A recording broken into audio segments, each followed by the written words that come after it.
if I could just have you give me your name and the spelling of it, so I just have that on tape. Okay, my name is Rachel B. Beck.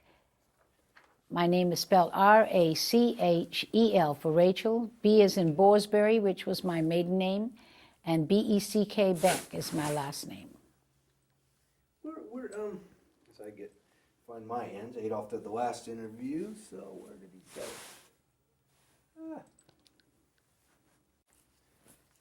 Where were you born?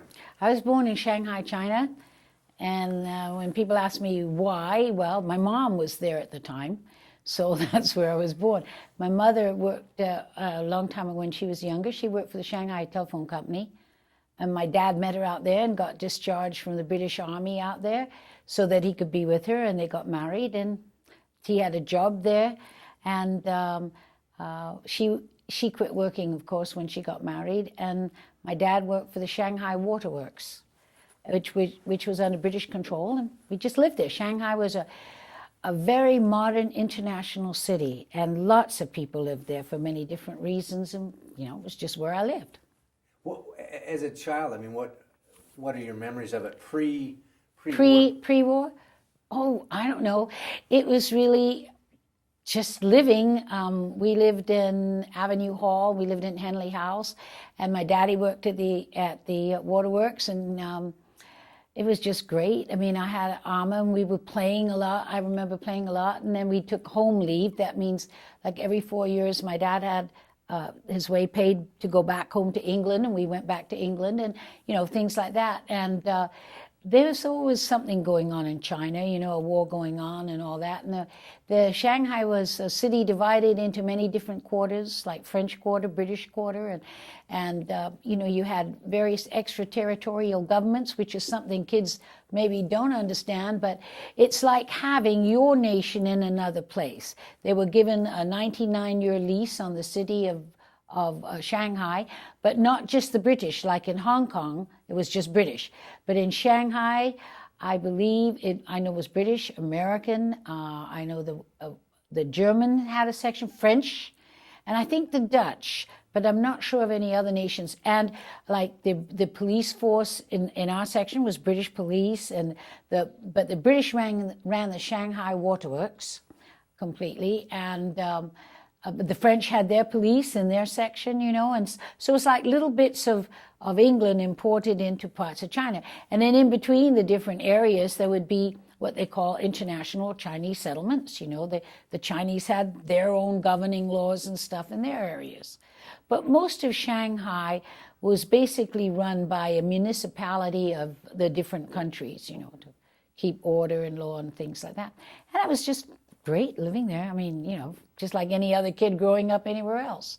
Except that as children, we learned all kinds of different peoples, all kinds of different religions, all kinds of different, they were all there. Shanghai British schools, where I went, started school very early, about 4 years old, you start kindergarten. And you had a lot of different kids in there. So you learned a lot of, you just learned to accept people. I would say that much. You learned to accept people for how they were and how they acted to you, and not necessarily who they were, or what nationality they were, or anything like that. Did you want? I've heard other people talk about living in an international community like that, and with the children, it was always interesting because they kind of intermixed language. Yeah. Is that how? Well, I don't know about other languages like French or German, because mostly we stuck with British kids, where we were living. But I learned Chinese, but what I learned was street Chinese, just like the kids learn. And I guess I spoke it fluently. I used to go, sometimes you couldn't get hot water this was, a lot of my memory is more clear after the Japanese came and they kicked us out. They wanted to take over this lovely building that we lived in called Avenue Hall, so like an apartment hotel type thing. And they took it over, and they took over the waterworks. So my dad had to work there for nothing until they put us in camp. They gave him subsistence, and they shoved us over to the Hardoon Road apartments. And again, that was mostly British and American people there, but also some German, and it was a Japanese masseuse living up in another apartment. And this was, it was kind of funny because I never had a concept of war like that, like we were terrible until they started rounding up British and putting armbands on them, and then we weren't allowed out of the compound. And I was going to school at the time, and they stopped our school, the public girls' school on Bubblingwell Road, or St. George's Square, I can't remember which one. But anyway, they took over the schools, and that was the neat things. We didn't have school for a while till we got to camp. But I learned Shanghai Chinese from the Chinese kids, and I could speak it very well. And when we didn't have hot water, the mom would send me into the Chinese settlement, and I knew who to ask, and they'd follow me home with water and wooden buckets to pour in our tub, and it was just, I liked living there, actually. How many, I'm going to adjust one thing here. How many kids were there in your family? There were 3 of us girls. My oldest sister and I about a little over a year apart, and my youngest sister was about 3.5 years younger than me. And she was she was 3 when the war came along, and 4, actually she was born in 39 and the war started in 41, but we weren't interned till 43, so she was only 4 when she went to camp, but she wouldn't have known anything about what it was like before the Japanese took over, Oh, yeah. And how old were you when you... Well, I just turned 7 in 41, and in 43 in April, because I was 7 at the end of the year, and in 43 April I was 8 when we were interned. I was 11 when we got out. So I was in there from April of 1943 till actually November of 1945, because although the war ended, at the end of the war they told us they would never surrender, and it was terrible that last day. We were scared of being killed, because they said we'd never surrender, and we had to go back in our buildings, in our rooms, and we weren't to do anything. And that next morning, we were waiting for roll call, and they disappeared. But everything was really a mess in China, in Shanghai especially, and all the things we possessed that were supposed to have been kept for us in safekeeping by the Japanese disappeared. And of course, there was no housing because other people had moved in, and it was until November of 1945 that we found some apartments that the Shanghai Waterworks owned on Kiangsi Road, so we got to leave the actual camp compound. Of course, we were free, more or less, at the end of the war, but lots of people had to stay in camp because there was just no place for them. Do you remember before the Japanese came, can you remember your mom and dad having conversations or talking to you about what was going on? Yes, I do. Really? I really do. I remember them saying that the Japanese were bloodthirsty people. Now, the Japanese committed a lot of atrocities, terrible atrocities. My own baby doctor was killed by them. Dr. Squires, and he ran a missionary, kind of like a hospital for people out in the country. I don't know quite where in the country. And I know that I heard stories of babies being thrown up in the air and caught on Japanese bayonets. That was the terrible thing. And so, but children back then, not like American kids now, you were seen and not heard. If you were told to go to your room, you went to your room, and they were talking, you weren't supposed to be part of all that. But I remember hearing them.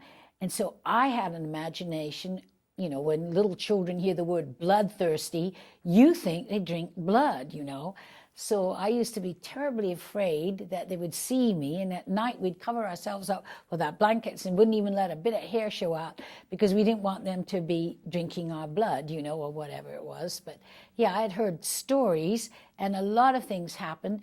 I understood a lot more when we got out because my mom and dad were really afraid for us and didn't want us talking out of turn or saying things like, calling the Japs names and things like that, call the Japanese people names. And because, until we went to camp, we were really very unsafe because anytime they wanted to you used to be able to go anywhere in Shanghai, but then they would put up these street barricades. If you were caught in between there, you could be caught in there for hours or days, or you didn't dare complain, you didn't dare make a complaint about anything because you didn't know where you'd end up. And they did torture a few people. A friend of my mom's ran a building called the Bund. On the Bund there was a kind of like a racetrack and a hotel, and this lady she knew ran it. And because a lot of British dignitaries used to visit there, or at least take a room there when they were in town, they thought she knew all their secrets, and she didn't, of course. And they forced her daughter to watch her being beaten, trying to get stuff out of her. And I'd heard all this. You know, you know, kids hear things, but when you're little, you think of it a lot differently, and you get pretty scared. And they were trying to keep us from knowing a lot, you know, too much, because we'd talk, you know. And oh yeah, I never thought about that aspect. yeah, children just say things. And we found out after camp that there was radio in the third floor, in D block, third floor men's bathroom. I always used to wonder why the men went to the bathroom so much. And see, our building had like 3 floors, and each floor had 26 rooms, and each room was filled with at least a family of 4 or 5, and some rooms had 6 or more people in them. And then you only had 3 bathrooms, because these were intended for students that went to the Lungwa Academy, where there was only 1 kid in a room, you know. And so anyway, it was, you know, pretty smelly sometimes there when they turned the water off and wouldn't let you have any water and all that. But anyway, they had a radio built in, or someone had built one. It was in the 3rd floor bathroom, and so they had to be very careful that the children. I never knew that till after the war, you know, but you could have been killed for having it. So it was kind of a phase thing, because they first came and did the armbands. Yes, and then they lined up or garnered all the people from different places, and then they had to decide, I guess, the Japanese. This you'd have to really ask an adult that, like who's going to what camp and with whom. And Lungwa was out at an academy that had been an academy for Chinese students prior to the 37 bombings and stuff. And then it was disused, and then they made it a camp for people. And that's why a lot of us were not in camp till 43, because they had to get it ready, and they had to get the ones, I guess, they were afraid of most in camp first.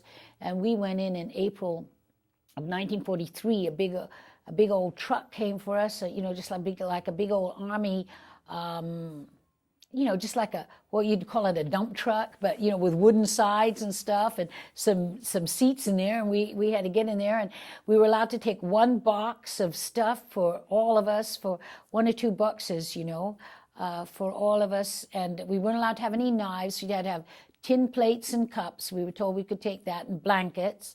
And of course, we didn't take a lot of things, you know. I mean, you were only limited to very few things, but nobody knew how long you were going to be in for. If you'd have known, you'd have bought a lot of clothes or had a lot of clothes made, you know, in different. I know some women had that done, but we didn't know. And you were limited in everything else we had. Every other possession that my mom and dad had, except for those few things we were allowed to take into camp, were gone. I mean, they just took them. That was the end of that. And at the end of the war, we had with just the old raggedy clothes that people borrowed and patched and sewed in camp for 3 years. So, do you remember? Did you get to take anything special? Nope, I don't remember taking anything special.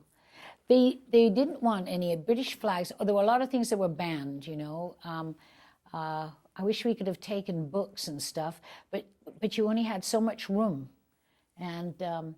My mom did take something special to her. That was her. It was a silver dressing table set that her mother had given her on her wedding, with her initials, you know, GB for Grace Borsberry on it.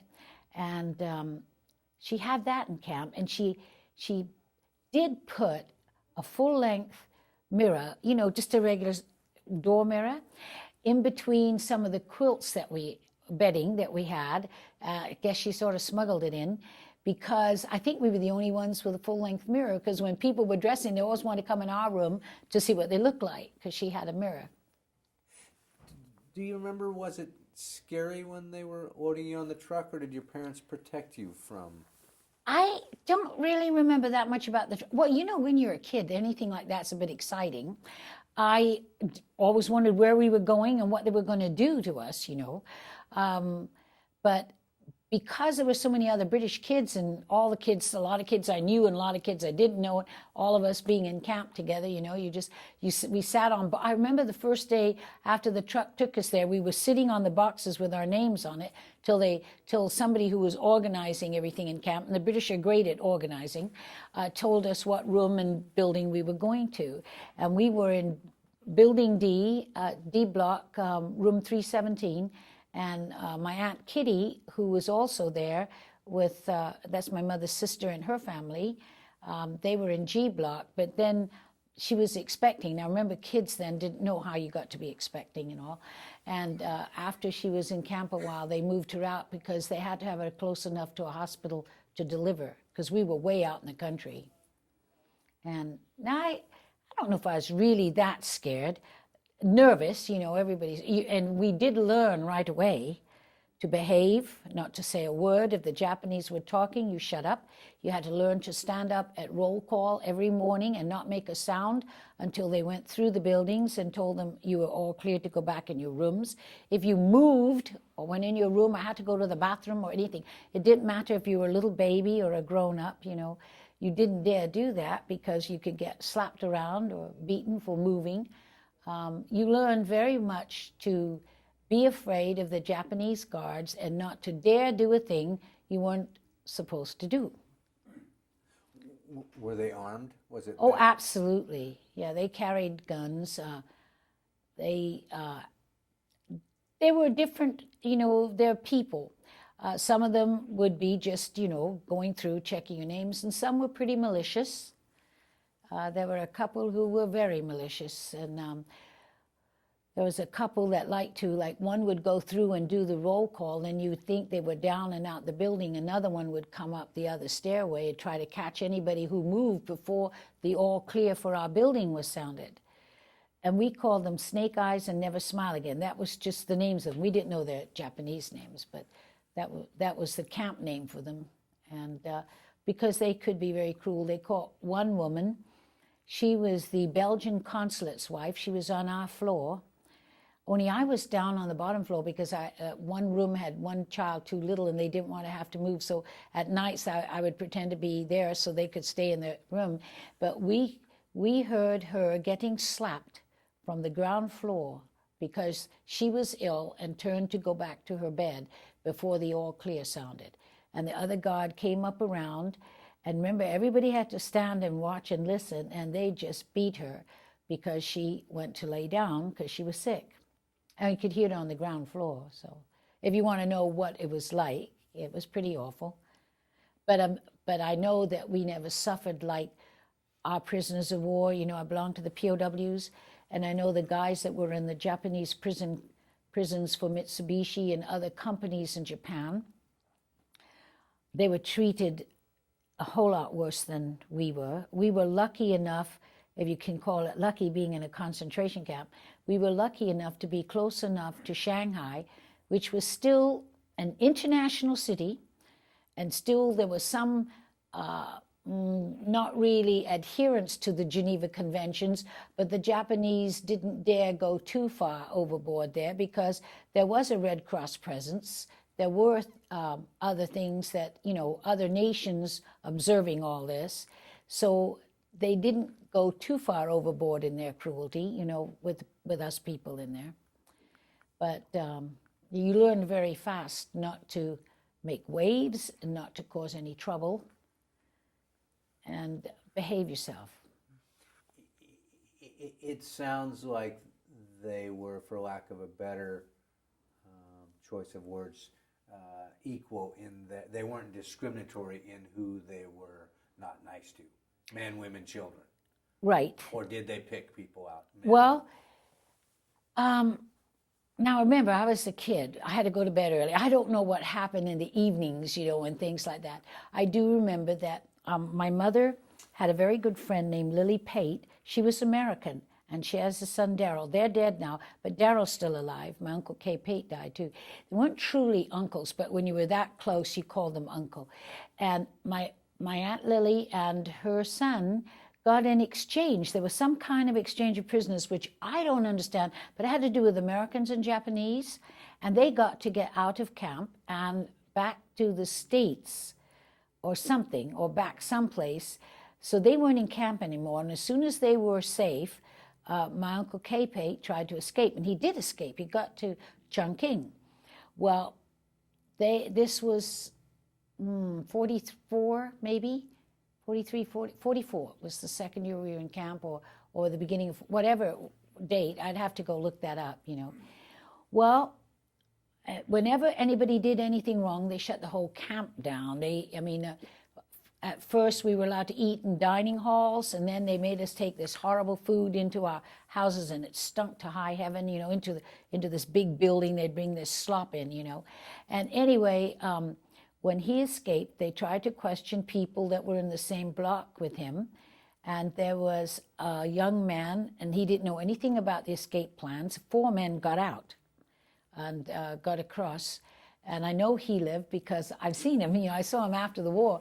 But anyway, they started beating this man terribly, and he ran out to this football field. Now, our D block was there was like a big football field between us and H block and G block and other blocks there, and they tried to catch him in the field, and all of us had been punished. That meant you could not leave the building or your room unless you had to go to the bathroom.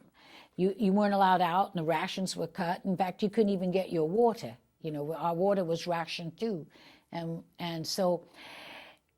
it was so terrible the way they held on to him and tried to beat him with bamboo that people poured out of this building, our building. There was a Russian woman downstairs, and she and her family were watching it, and then everybody got so mad they poured out, and they stopped the beating and dragged him inside for protection.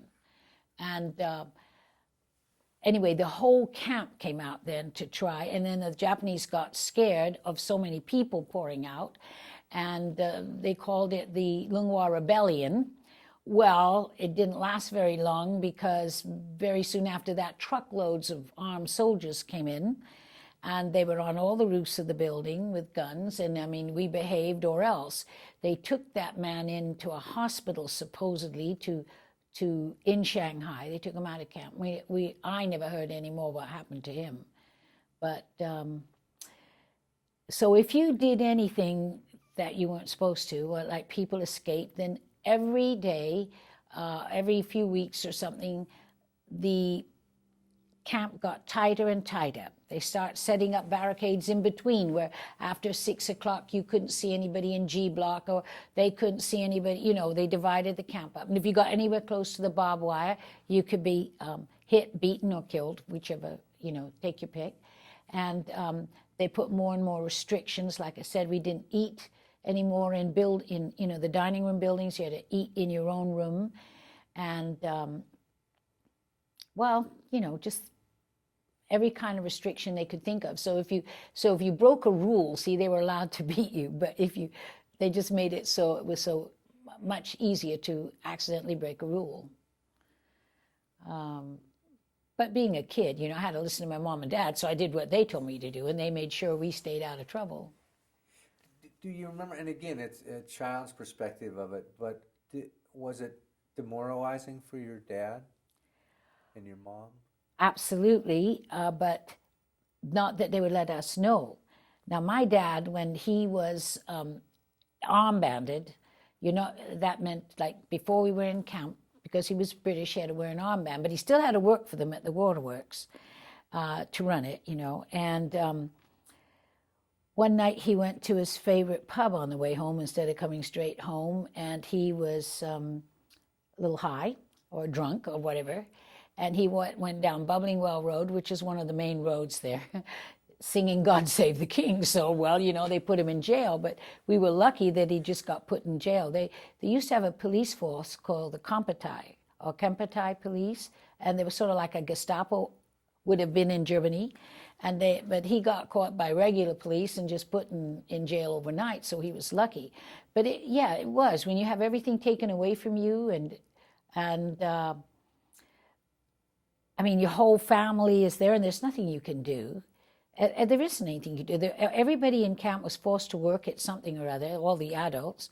My mother had to take turns in the kitchen. My dad had to work in the kitchen. Other people worked in the we had like a farm, you know, so that little children could get milk. They had goats, and people had duties. And like I said, the British are really good at organizing. And in spite of Empire of the Sun, Lungwa camp was not like that. The British was mostly British. We did have Americans and Dutch and a few other nationalities, but it was mostly a British camp. And they organized, and they had different people doing various duties. So, you know, everybody took their turn at the kitchen or their turn at certain jobs so that they could, then they had a spokesman who would deal with the Japanese commandant. And they even tried to put on shows and parties and, you know, what are we allowed? You weren't allowed to sing the national anthem or anything, but you know, that was at first when we could have assemblies, and then they cut all that out, you know, when they changed commandants. But they were organized into doing certain things so that everybody could be taken care of. And we even had schools. At first, they allowed us to have it in the buildings that we used for kitchens and stuff, and then they moved us to another building. But we didn't have books or paper or pencils. I mean, people scrounged what they could. We used to use, you know, like a cigarette package when you had like a Camel cigarette. I remember them because you could undo the package and the back was blank. And you'd rule that, and that would be your notebook, you know. You'd take that off. But the thing was, British people always believe in schools and children being, you know, minded and learn to read and all that sort of stuff. So we had schools, and even though we didn't have notebooks and textbooks and books were very scarce, people loaned whatever they had so that you could borrow books to read. But they weren't like kids going to school have all these wonderful gizmos, and now they got computers and all. We didn't have anything. You had to just listen to a teacher teaching you, you know. But you could write it down. But at the same time, we had some of the greatest teachers in the world there because there were a couple of fathers from the St. Xavier University there. There were many universities in China. So you had a really good combination of great teachers there too. So, I mean, I learned astronomy, but remember, I was a kid, so I can't remember everything. But the astronomy was taught to us, and it didn't matter how old you were. You learned, you know, whatever you were taught. And I think we had a professor who was one of the learned professors of astronomy at St. Francis Xavier. He was our teacher. So you see, you had good and bad things from camp. And I really remember learning quite a lot, because when I went to England after the war, when we were repatriated back, we learned enough that I could pass the 11-year-old, you know, in England they had this new school system where, you know, rich people used to go to what they call public schools, but they were private. A public school is really not a public school, private school. But the government sponsored so many children, the ones who passed these exams. And I passed everything just fine because I had learned to read at, like I said, 4 and 5 we were reading. And that was in the British public schools, British public school.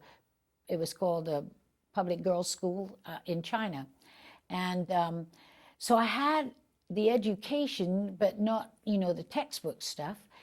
The only thing I was lacking in was math, but they excused me because I'd been in camp. That was really nice of them. So I went to a British public school then, you know, paid for by the government. But there, you know, in England, you really learn a lot of class differences there. The kids who paid were a lot better off than the kids who went because the government paid, you know. Was there, so it sounds like in some regards there was some form of normalcy in your daily life. I mean, here they found a way to have school. Yes. When it wasn't interrupted. Now, remember, everything they did, if anybody did anything wrong, the Japanese just stopped all of it, you know, and then you were allowed to continue, and then they stopped it. Yeah, they did. I think it was not due to the Japanese that we had some kind of normalcy. It was due to the way they ran the camp, the British people, and of course your parents and other parents, and the way they tried to run the camp. One of the worst things was we never had enough water to wash. The camp had been previously a Chinese dormitory, and you know, different parts of it were dormitories, and after being disused for so many years after the bombing, there was nothing but lice and bed bugs and filth and things like that. You had to learn to live with or fight. And I can remember my mother staying up most of the evenings with a match trying to go around the seams of our mattresses to make sure there weren't any bed bugs there that night, you know. Things like that happened a lot and that were very discomforting.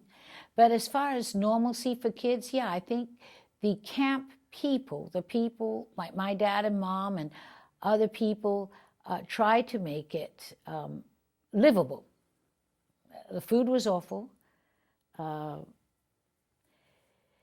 knew Mrs. Grimes, and I'm sure she's dead now, but she went crazy trying to pick maggots out of her food. When you got your breakfast in the morning, to begin with, was cereal. That was it, you know, cereal. That's when we first started. Towards the end of the war, when the Japanese were suffering their losses and there was less and less money, we got really practically nothing to eat. In the end, it ended up like weeks and weeks of red beans and ginger. The ginger was put in the red beans to hide the horrible rotten taste of them because they were half rotten and mostly rotten. I couldn't eat it. And this woman, when we first started there, I felt sorry for her and her husband and the little boy because she spent all morning and then you only had so much time to eat and she was trying to take the maggots out. Well, I just plain wouldn't eat it, and other people would eat it and say, well, at least we're getting some meat, you know. I mean, it's really ghastly awful and really awful stuff. And that old saying, when you're really starving, you'll eat anything, is not necessarily true because I just about starved. I could not eat the food. I didn't grow. Because of the malnutrition and because of the situation and all that, when I came to the United States, because after we went to England, England was in a mess, you know, right after the war. So my mother had a brother that helped us get over here to repatriate, you know, to emigrate, rather, to the U.S. When I started high school, they thought I was 8 because I hadn't grown. That I suffered from a lot of whatever malnutrition does to you, and I didn't grow. And when I started high school, I think I was 4'4" or something like that. And well, maybe a little bit taller, but I know that all the people in high school thought I was 8 years old. That's, you know, but after getting proper food, and I grew, and, you know, and you can tell. Is there, when you talk about the food and memories, and I agree, you can starve, there's food I won't eat, I'm sorry. It's awful. If I could bottle the smell, the gosh awful rotten smell that permeated our building when they brought that stuff in 2 or 3 times a day, I probably could lose weight just sniffing that. You know, I couldn't eat for a week if I did that, but it was really awful. Are there things today, like I've talked to some veterans, and the smell of canvas, of tent canvas, takes them back. Are there things today that trigger a sensory? I don't think anybody could make anything smell that awful here. I think the closest thing would be an open sewer or something. But if you've ever smelt rotten vegetables in a soup or anything like that, I mean, really rotten. My mom, my mother was, you know, like I told you, everybody had an assigned duty. Not every day, but people took their turns in the kitchen. And she went in the very first time that she had kitchen duty. She reached in to clean vegetables and she started to knock the slime off her hands. And they said that was the vegetables, not to throw it away. So, I mean, you get an idea of what that smelled like. And yet again, we did have food, even if it was so terribly bad that the rations were very short towards the end of the war. And like I told you, they were just really awful red. You know, it took me years to ever eat kidney beans. I mean, they were all red beans. I don't know what kind of beans those were, but it was just that. And to hide the taste, they put a lot of ginger, you know, the Chinese spice of ginger in it to hide the taste. And I couldn't eat them. I mostly lived off wheat tea and dry crusts of bread when they dished it out. And I really couldn't. I mean, it was just so awful. You just couldn't eat it. But at least, you know, we didn't completely starve to death. A doctor told my mother when she was so worried and the camp doctors, we had doctors because they were doctors in China, but they were in camp, and they told my mother not to worry. I'd always be thin and skinny and wiry, but I wasn't going to die. She was worried I was dying, and I wasn't going to die. You can tell now, I made up for it, but it was an ordeal. But I think children accept a lot. As kids, you don't do a lot of philosophizing of why am I here. You're there and you live. We had some wonderful people in camp that tried to make things better for kids.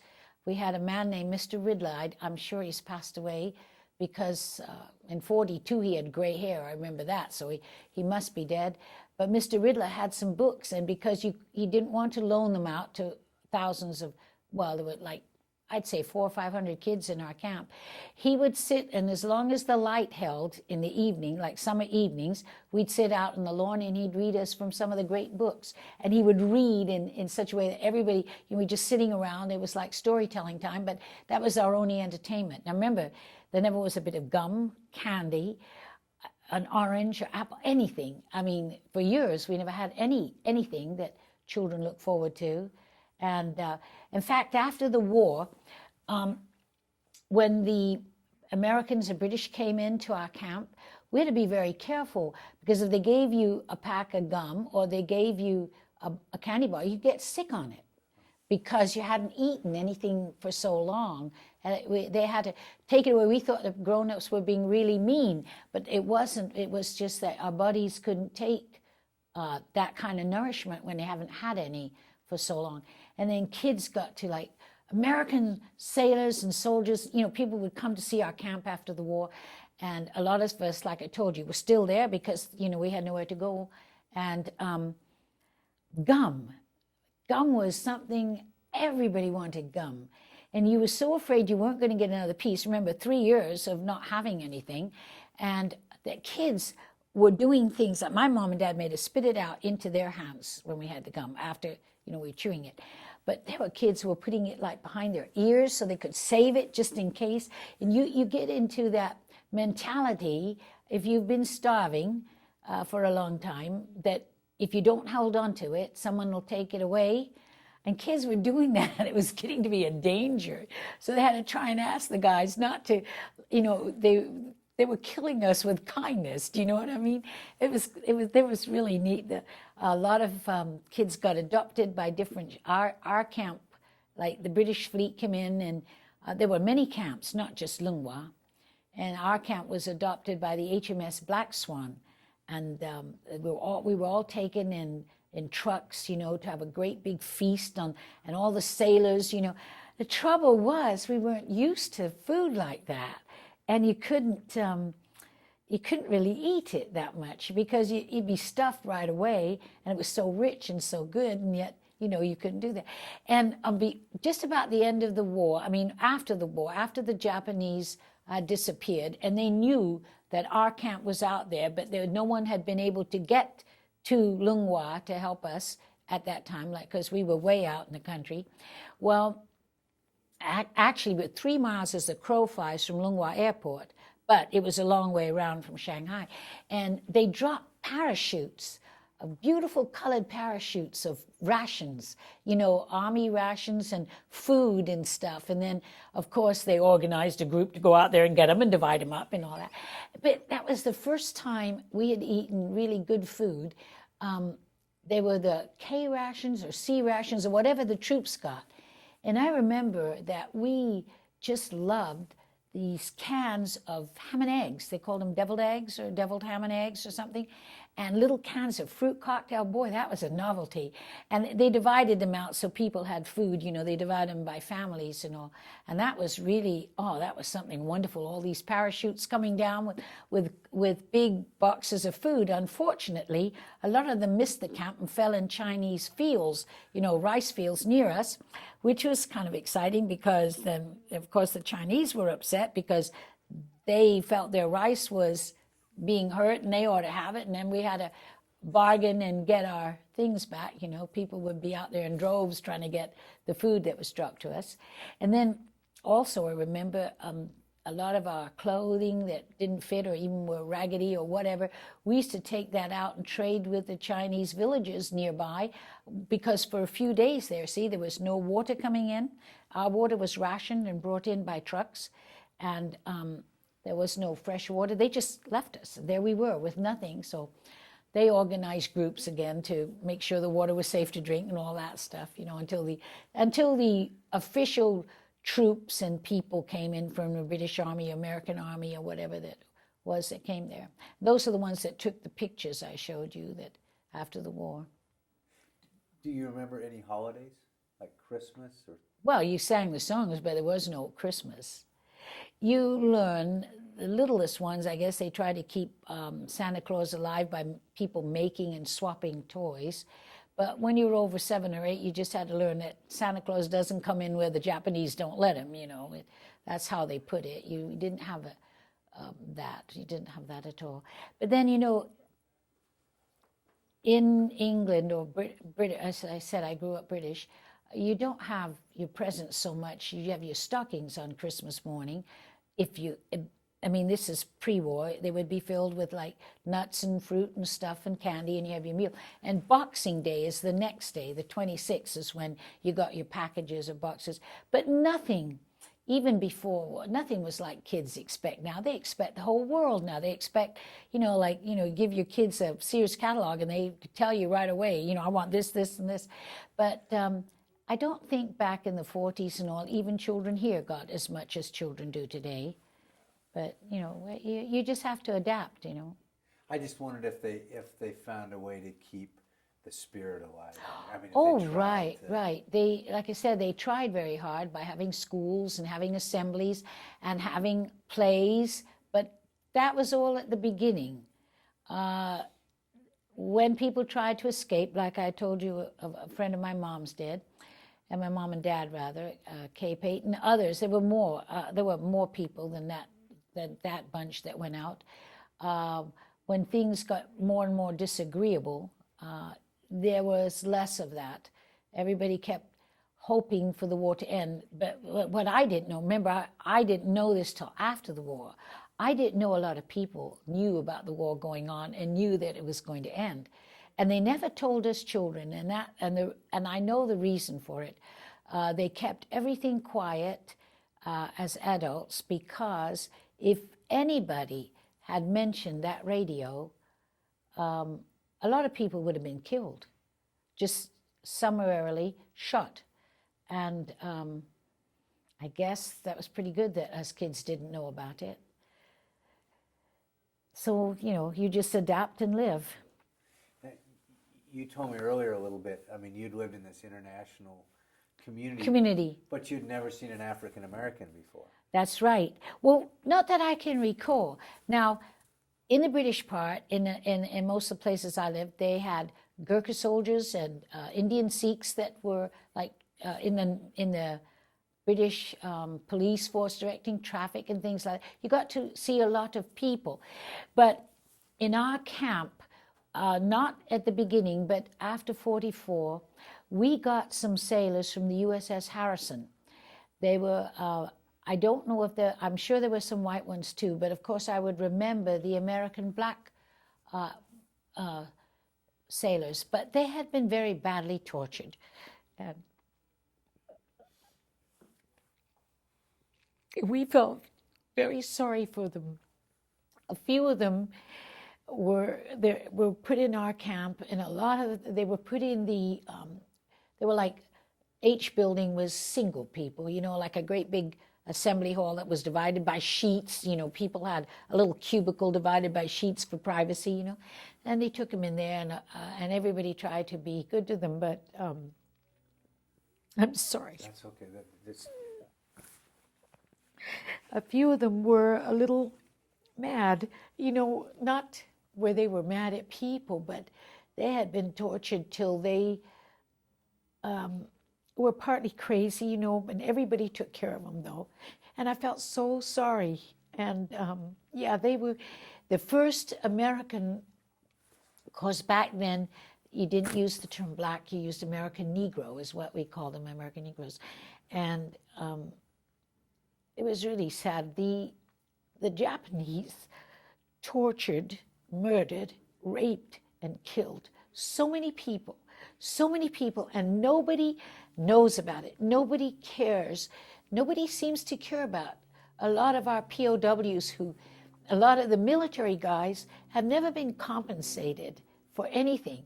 And what really gets me is, like, 9/11 was terrible, but people are demanding more than $4 or $5 million for their, and these guys who gave their lives, others who were brutalized for years and years in the Bataan and other places, are not even recognized. They're not even, nobody thinks of paying them compensation, and we can't even sue the Japanese for what we lost. We're not allowed to. They made treaties or something, and none of us, I mean, it doesn't matter. It doesn't matter to a lot of people. I'm sorry, but... No, I mean, I understand. Because you had a real interesting lesson in humanity growing up. Mm-hmm. I mean, one, you grew up in this international culture, but then to see and hear about the atrocities that happened. As you saw this happen, did you see it as a country doing this, or specific people, or... Well, actually, we just saw the Japanese. See, they were doing it, and I'd heard about the war, but you know, at 7 and 8, and we weren't privy to, we didn't know so much about the war in Europe. We heard a little, but we didn't hear a lot about the war in Europe. But our world was right there in China. Our camp became our world. Our concentration camp became the world, and the Japanese actually had a lot of disrespect for white people, or what they called whites. And I remember, you know, I'm dark, I'm olive complected, and when I get out in the sun, I get dark. And my younger sister's like that too. And we'd hear the broadcasts about how the Japanese were rounding up all the white people, you know. And my little sister said, well, Mommy, aren't you glad we're brown? You know, because we tan. But that's, you know, how much we paid attention to race, you know. But my world was that concentration camp and the Japanese guards. They were people to be feared because they had the guns, and they were cruel, and they were cruel. At first, we had a very nice commandant, as you could, if you can, you know, say being in prison and your prison head was nice, but he treated people decently, and they thought he was too nice, so they got rid of him and got a real terrible person to be our commandant. And you didn't dare go near the guardhouses. You didn't dare. I mean, it was just things you just didn't dare do. You couldn't. You didn't. You just knew not to do it, and you had this constant fear that you might have been shot, picked up, tortured anytime. You know, that was a fear. So and it's terrible. It's terrible. People don't know what it's like to be a prisoner. I admire John McCain, the senator. He took 5 years of that, and there is nothing as awful. And this, I'm not trying to be racist or anything, but the Vietnamese or Japanese or a lot of nations who felt that the white people had put them down for so many years love to rub your nose in the dirt, so to speak, and they love to humiliate people that they were in charge of, you know, and especially if you were American or British. I guess all the hundreds of years of imperialism, you know, what made them hate the British and Americans or whatever. But they liked to humiliate you. They really did. They would like to really humiliate you. And it's terrible to know that you can't do anything about a situation. And that's what prison is like. Being in a concentration camp, you couldn't do anything. I mean, you could say, well, I'm not having any more of this, because you were. You're going to take it as long as they could dish it out, you know. So you talked about not going near the guard. Oh, you shacks. didn't dare. So you never ever got to know any of that? Oh, absolutely not. Absolutely not. I never got to know them. They didn't speak English anyway. They roamed the camp, and they could walk in on you or anything anytime they wanted to. They did periodic searches if they thought you might have a knife or anything. They searched. They could come in the middle of the night, wake us all up, and go through our rooms. They did that. The thing that was contraband, you see, Shanghai can get very cold in the winter. We had no heat, no air conditioning, no fans, nothing when it got very hot, very little water in the summer, and very little warmth in the wintertime. And so one of the contraband items was to find a can, and you would line that can with a kind of a clay, and you make what they call, I'm speaking Shanghai Pidgin English, but a chatty, which is like a little warming thing. You cut a little can, I could make one. Kids used to make them. You cut a little hole in the can at the bottom, and you stuck these pieces of any kind of metal you could get in between, and then you'd go try to steal Coke or something from the kitchens and have a fire. Well, a lot of people had to have chatties. It was that cold. But if you were caught with them, you were in a lot of trouble, So people would hide them, hide chatties around, but that's the only way you could keep warm in the wintertime, because it would be really freezing. Shanghai got quite cold, and especially out in the country in the wintertime. And people learned how to be very creative with things, make do with stuff.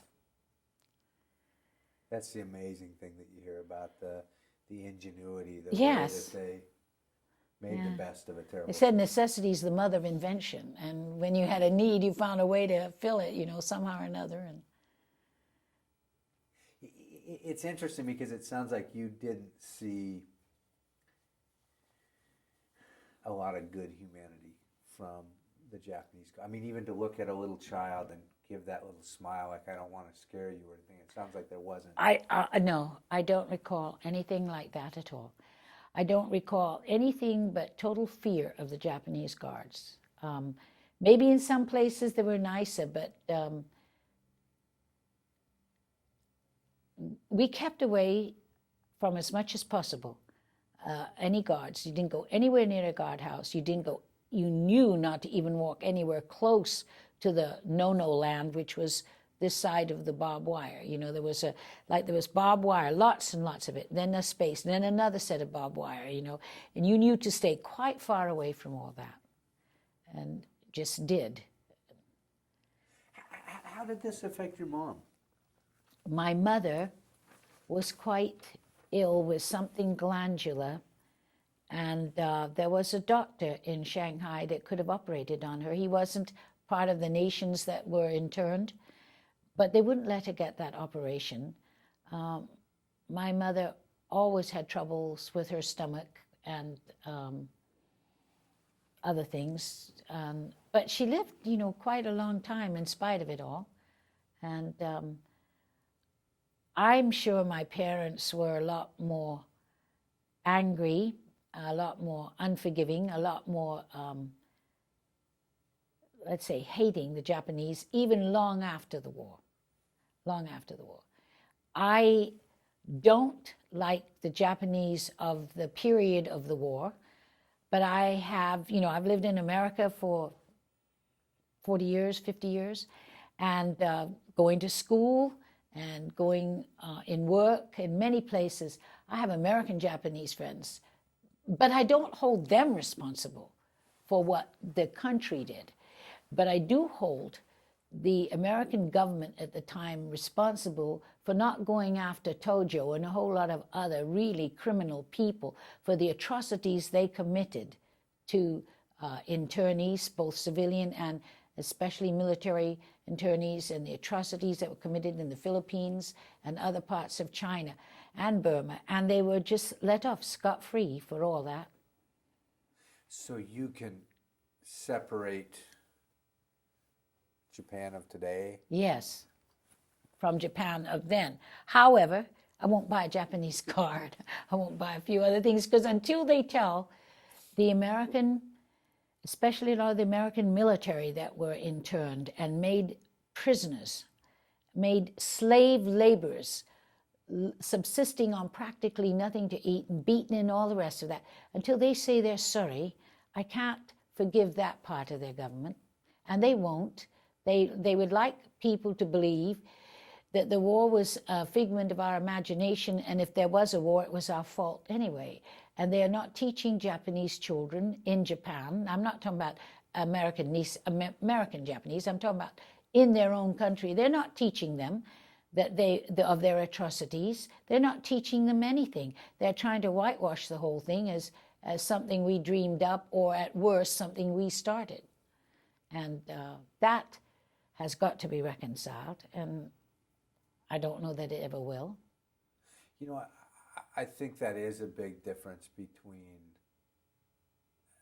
the U.S. and other countries, is that we are willing, I think, to teach both sides, because we had our own atrocities that happened with the Japanese citizens and actually some of the Germans and Italians that got put away in camps like that. Nothing like happened over there. I mean, my They weren't beaten and tortured. I'm just saying. We treated them fairly. We took away their livelihoods and things. Right. But again, treated them nicely. But we'll put that in the history books. We say we did this. It was wrong in that they weren't Japanese. They were Americans. And then they shouldn't have been put in.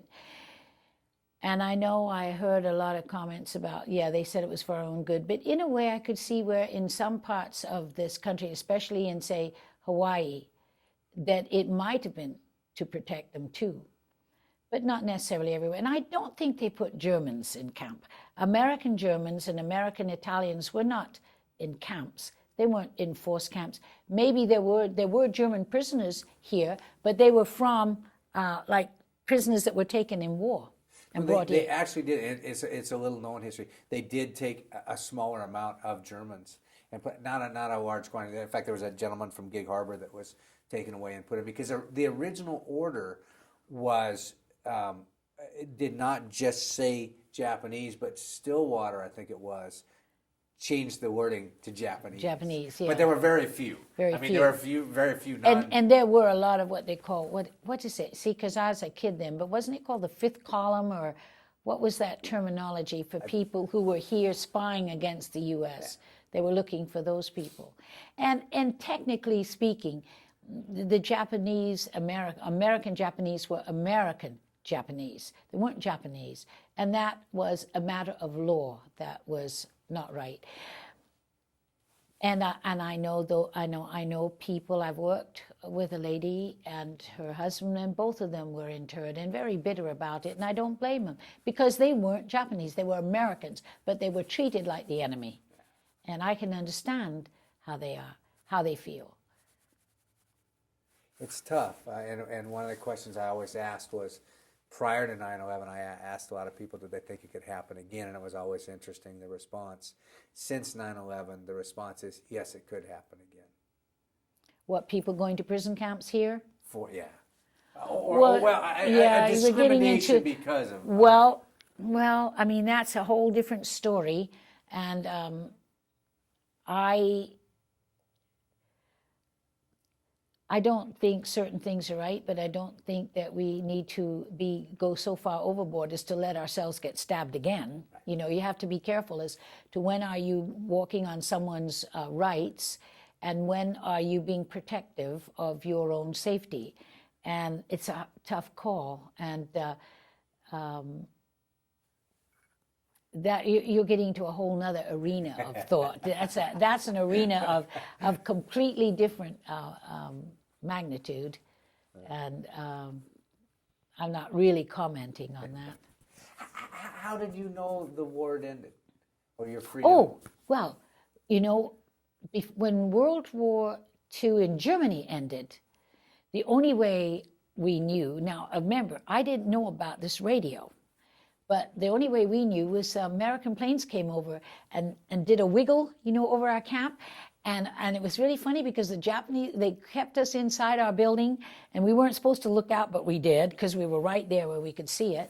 And they sign painted. You know how they do, I never knew how they do it, but they use their exhaust to write in the sky. They put VE, Victory Europe, May 8.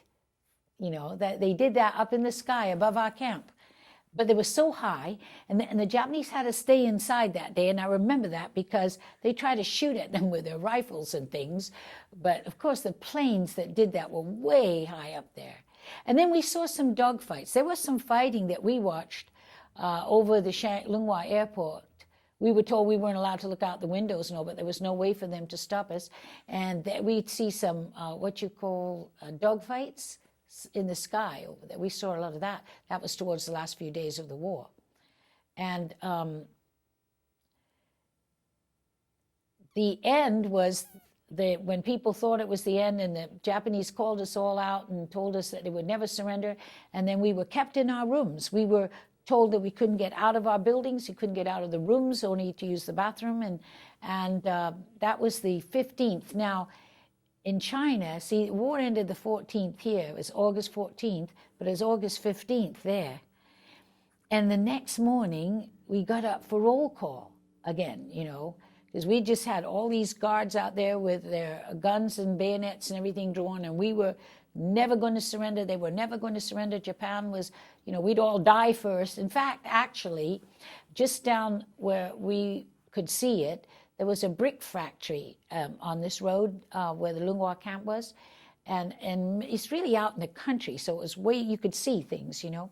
And they had gotten that prepared to kill us all when they couldn't take care of that many people anymore.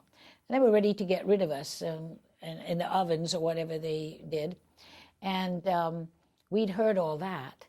And they told us they weren't going to surrender. We better stay in our rooms. We couldn't do this and that and the other. And the next morning, everybody's waiting for roll call. Now, I told you what happened to that lady earlier in the camp when she went to lay down because she was so sick, and they slapped her around. And so nobody dared move. And then we waited, kids had to go to the bathroom. People were getting really edgy. And it was early morning roll call, at 7 in the morning, and nobody came. And then time went by and nobody came. And then pretty soon people got bold, and they figured if everybody left the buildings at once, they couldn't kill us all at the same time. And there was no guards out there. And then they went and they, formed like a bunch of men decided they'd go check the guardhouse. Not a soul. They left in the night. They just disappeared in the night. There wasn't a guard. There wasn't a commandant. In fact, people were scared to death to go to the guardhouses for fear they would be waiting there to kill you, And the two guardhouses, and all over there were guardhouses, but the two main ones where a lot of the men lived and slept, they were totally empty. I remember going in there afterwards because, that was the thing. Did you dare go into the guardhouse?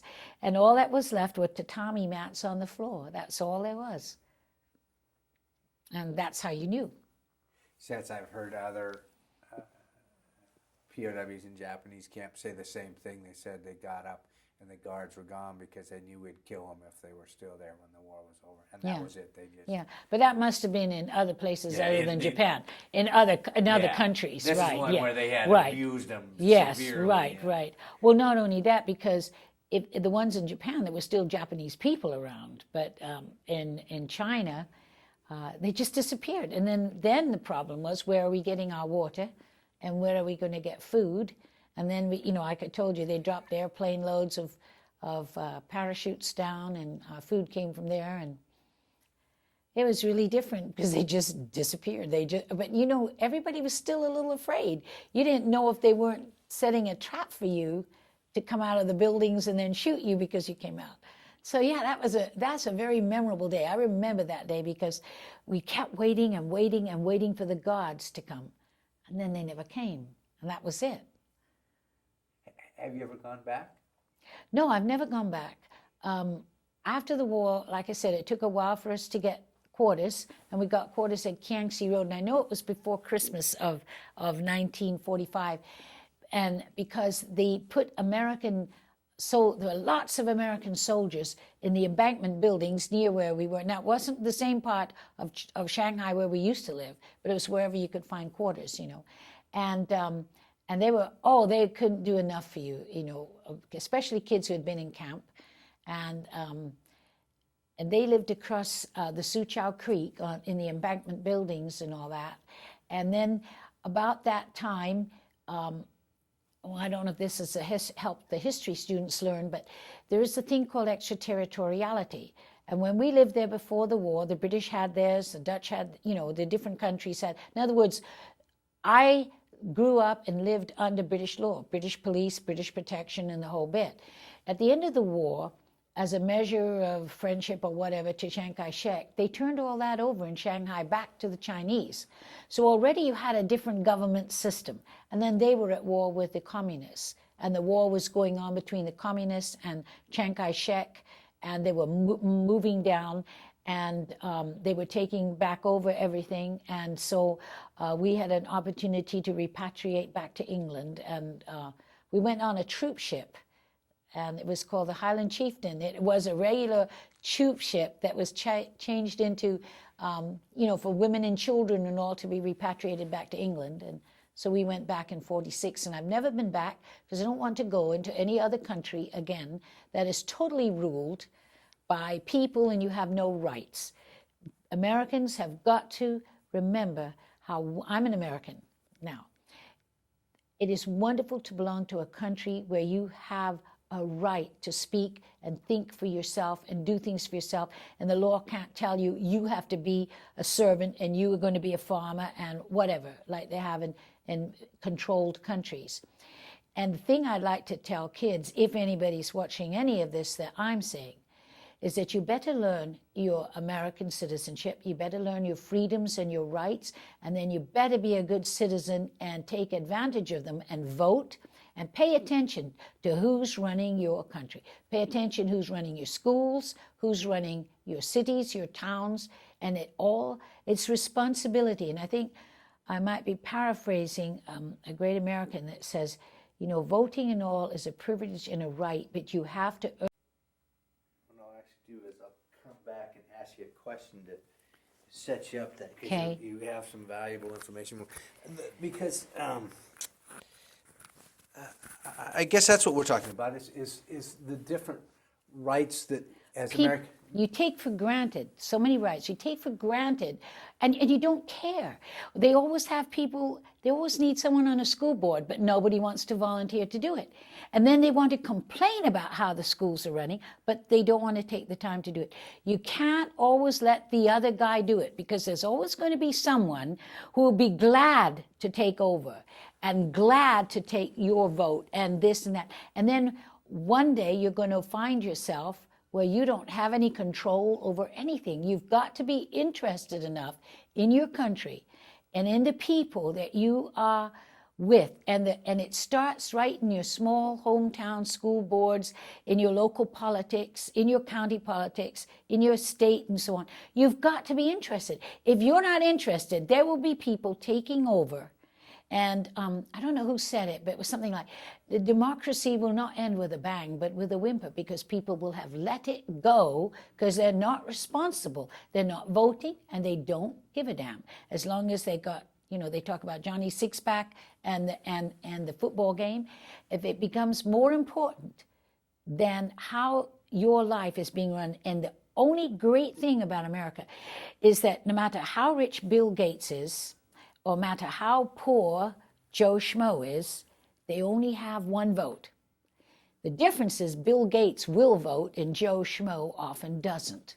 And that's what kids should learn, that it is awful. It is terrible. They don't know what it's like to live with somebody telling you what to do, when you have to get up, when you have to stand at attention, that you can't use the bathroom till they tell you to. Nobody knows what that's like unless you're in a penal system, and hope they're not. But you have got to care enough about your country to keep it free, and free from inside as well as outside. That makes a lot of difference. Because you not only dealt with that, when to get up and when to go to bed, but the rules could change. Oh, anytime they felt like it. And your mom and dad were powerless. Nobody could do anything about it because you didn't have the guns. You didn't have a way to protect yourself. You didn't have a way to fight back because you were overrun. And you can be overrun really easy by giving up your right to vote and not being interested in what's going on. And I think that's the greatest threat here, is apathy of the people will lose their democracy.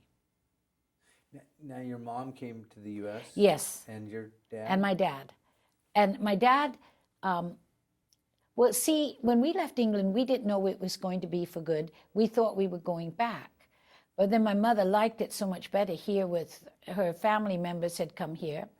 And my dad kept missing England. And I really didn't want to leave England. I loved England, even though actually after the war, it was really terrible and not bad. I mean, people were wonderful in England, but you know, they were bombed out. I don't know what Americans know, but they didn't, there wasn't a building. I mean, you got billeted with people, with whatever housing there was. And like for a while, I had to live in my Aunt Alice's house at night because she had a bathtub that could be converted to a bed. And I'm being serious about England. England was really in bad shape. And then they were rationed because you had everybody coming back, not enough food. They were helping feed the Germans. You know, they had responsibilities in Germany and all. And we needed to have a lot better nourishment. Like I told you, we were pretty malnourished from camp. So we came over here. But I always thought we were going back, but we didn't. So I became an American citizen. In fact, we're going to be interviewing a woman, I think, next week, a British woman, and is going to talk a lot about the bomb. She was there, and I can't remember the day. My history's not that good, but on the pre-interview, she was talking about this blanket of planes coming in and everything on fire. And well, she was in England during the war. Yes, Oh, yeah, yes. yeah. Well, I went, we lived in Coventry. When they finally found room for us, it was in an old abandoned airfield called Baginton Airfield, which was an airfield, but at least we had rooms. You know, it was, people have no idea what it's like not to have, I mean, there's no housing, not because we were homeless, there just weren't any homes, you know. And so when we were in Baginton Fields, I went to school at Bars Hill School in Coventry. And Coventry, I mean, most of it was bombed out. People lived in a lot of the buildings, a lot of the stores, a lot of things went on. And what, you know what a Quonset hut is? It looks like a big, you know, half of a circle. A lot of things were housed in Quonset huts then. And you were on rations, food rations and sweet rations and everything else. But see, that's the important thing because a lot of, again, our geocentric attitude, a lot of the American people think, oh, that only happened here. No, they forget the war didn't even happen here. They had some rationing here. I know they did, but I mean, the kind of rations you had would have fed a tribe somewhere else. They still had rationing quite a few years after in England. I remember that we got our coupon books and our ration books, and you were allowed so many pennies worth of meat or so many rations of meat if the butcher had it. You see, that was the other thing. And you learned to line up. Whenever anybody heard oranges were in, you'd all line up. And maybe you'd get one orange, you know, for a week or something like that. You might be able to get an orange. And we'd sit and eat that orange like it was the most wonderful thing in the world, you know. And kids here could have all the oranges they wanted. And yeah, the Americans, and I'm an American, but you take for granted all the good. People, they have to go overseas. You'd almost have to send kids overseas to see how other people lived for them to appreciate what they've got here.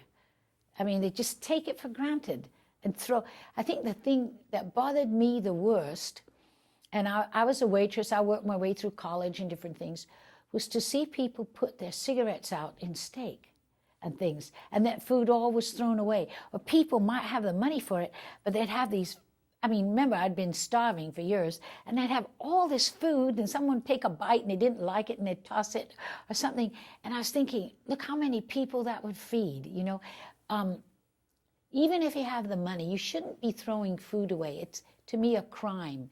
And it shouldn't be taken for granted like it is. I think people are very lucky that most of the world's population, they work just to have enough food to eat, not to have clothes or TVs or anything, and they have to work so hard just to get enough food to stay alive. And people don't think food, they don't think anything. They just go to the grocery store and get it. They don't have to worry. They don't have to have a coupon. They don't have to have a ration book. They don't have to be somebody's special friend to get something. And I think it's such a wonderful country. And I think they have so much here.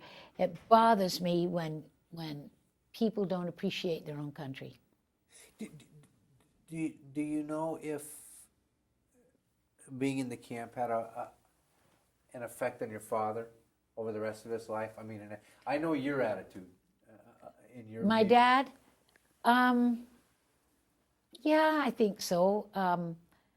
He was pretty torn up about us doing without so much a lot.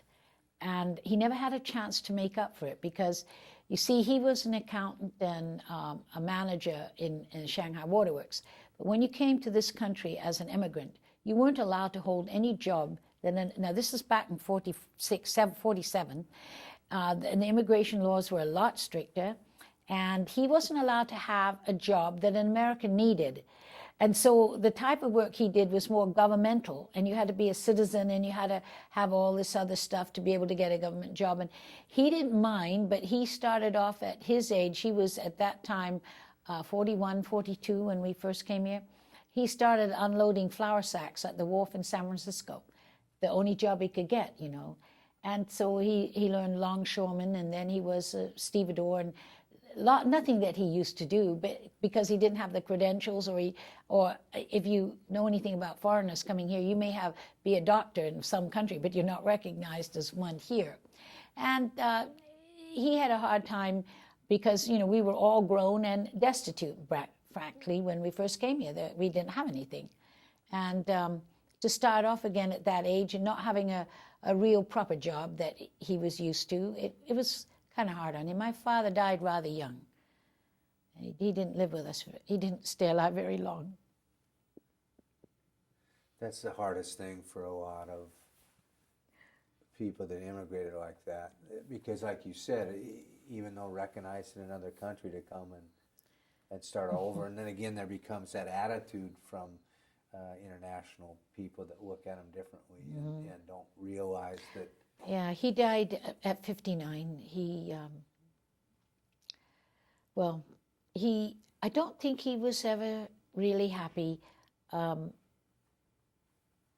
He wanted to be with us, and he wanted to be in England, and he wanted to be both places at the same time, and he couldn't.